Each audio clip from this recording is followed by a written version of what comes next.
2 News investigation uncovers the state of Ohio found several violations at a local drug and alcohol residential treatment facility. Tonight, Natalie Tendall digs deeper into those allegations and asks why there's still no action being taken, even though it's been months since the state ended its investigation.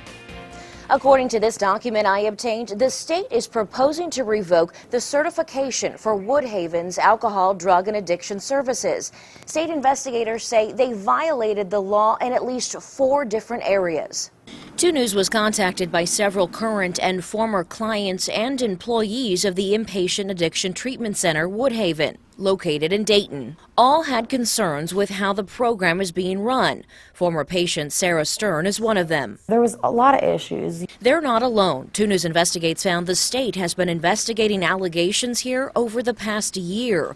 We obtained this letter sent in August to Woodhaven. It lays out several violations against the facility, including inadequate staffing and supervision, failure to set forth individual treatment plans, and a violation of client rights. The document says most interviews took place in February of 2016. The first claim says some residents reported being harassed, sometimes sexually, by upper management.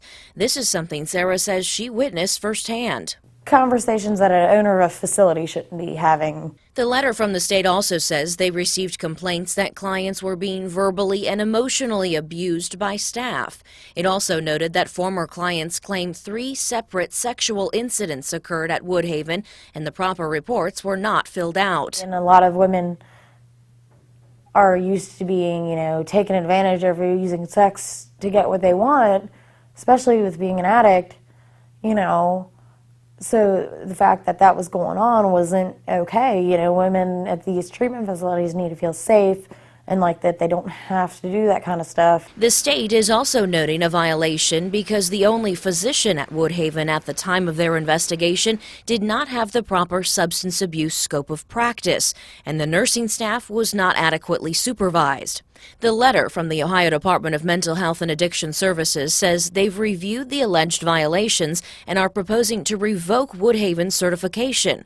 We've learned Woodhaven management has since requested a hearing to contest allegations, but months later, no date has been set. The hearing officer will decide whether or not Woodhaven should close. After talking with several staff members and former clients, they don't want to see a closure.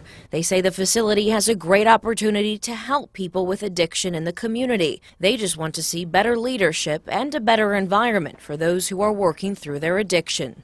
To shut it down when there's such an epidemic would be tragic. There's already wait lists at every treatment center. 2 News has reached out to Woodhaven management several times about these allegations, even reaching out to their attorney. We did receive a statement back from CEO James Goodwin that says, quote, Woodhaven has been working closely with the state of Ohio to address accusations it has made against it, most of which, including the most severe, we dispute. Woodhaven has worked hard to ensure it is delivering the highest quality services and care to those suffering from substance abuse and is taking all necessary measures to ensure that those services will continue. We'll, of course, keep you updated on any new information after that hearing happens. Natalie Tendall, 2 News, investigates.